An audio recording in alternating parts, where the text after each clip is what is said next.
An old enemy of the Hulk is returning, but in a new form. Why has this character become the very thing he hated, and are his powers on par with the Hulk's? General Thaddeus Thunderbolt Ross is one of the characters in the Marvel Cinematic Universe that we've been following since Phase 1. He despises Bruce Banner, but has a soft spot for his daughter, Betty Ross, who is in love with Bruce. We last saw Ross at the beginning of Phase 4, when he was after Natasha Romanoff for violating the Sokovia Accords. There's also a brief mention of Ross in the post-credit sequence of The Falcon and the Winter Soldier. Now, Ross is coming back, but this time, along with the power of the presidency, he has another power. How did Ross acquire this new power? So today we're going to discuss the Red Hulk, aka General Thaddeus Thunderbolt Ross. What his story is, how he got his powers, and how powerful he is. With spoilers in mind, let's begin.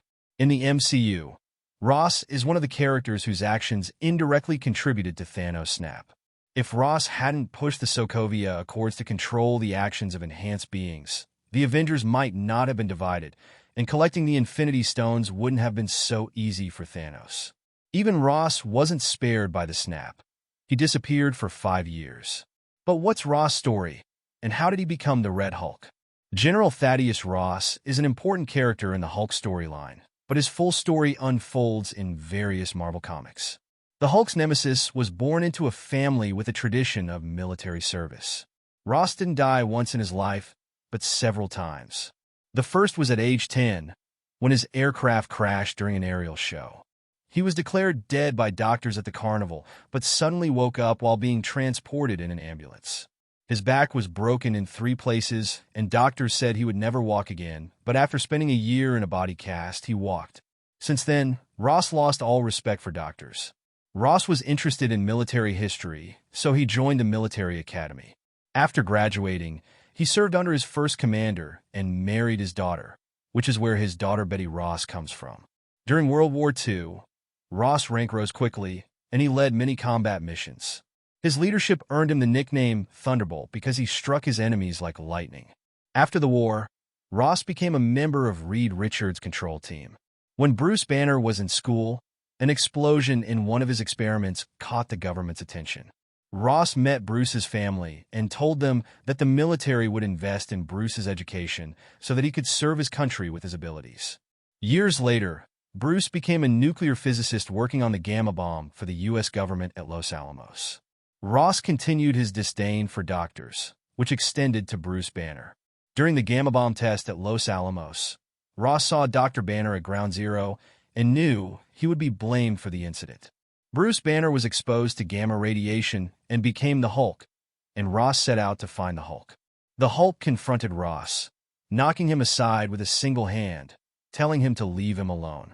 That day, Ross witnessed raw power, a power he envied and wanted for himself. America's way was that if there was to be someone powerful, it should be you.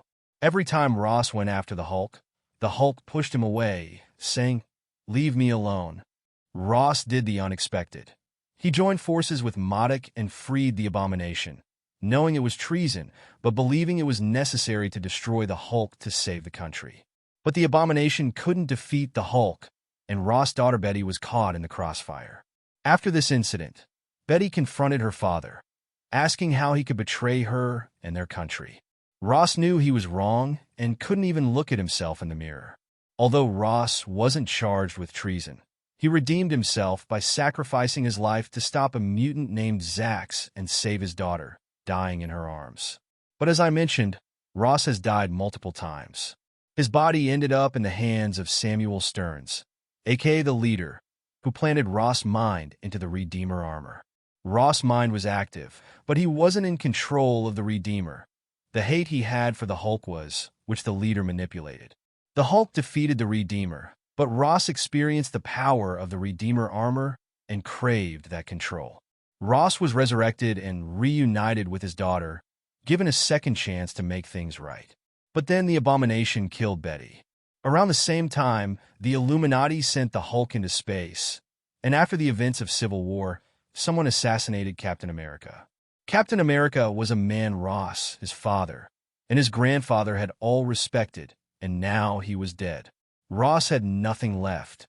That's when the leader and Modok approached Ross, offering him a chance to make things right. Ross knew trusting them was dangerous, but the leader in MODOK knew which buttons to press. They mentioned his daughter and the defense of the country. Ross wanted to fix everything.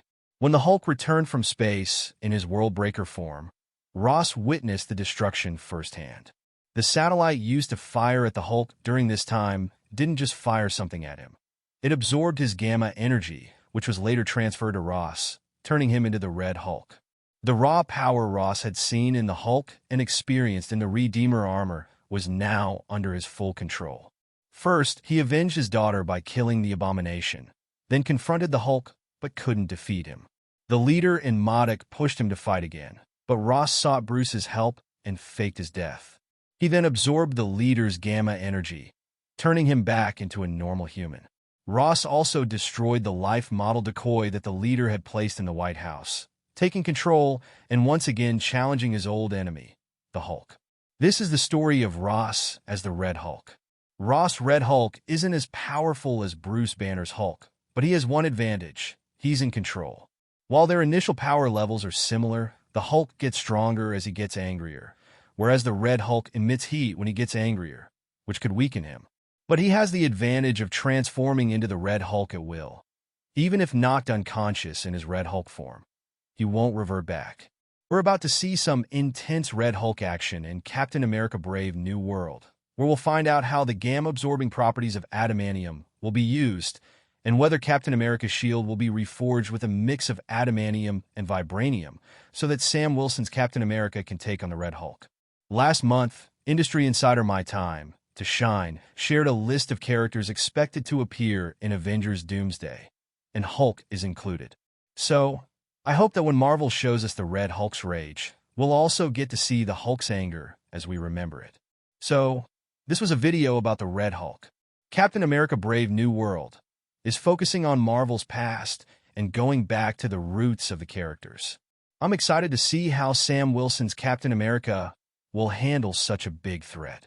But if I missed any details, or if you have any new facts related to this video, please let us know in the comments. And if you like this video, don't forget to like and share it, and subscribe to our channel for more contents. To understand how powerful Sentry is, watch the video above. And to know the future of Henry Cavill's Wolverine, watch the one below. I'll be back with a new video soon.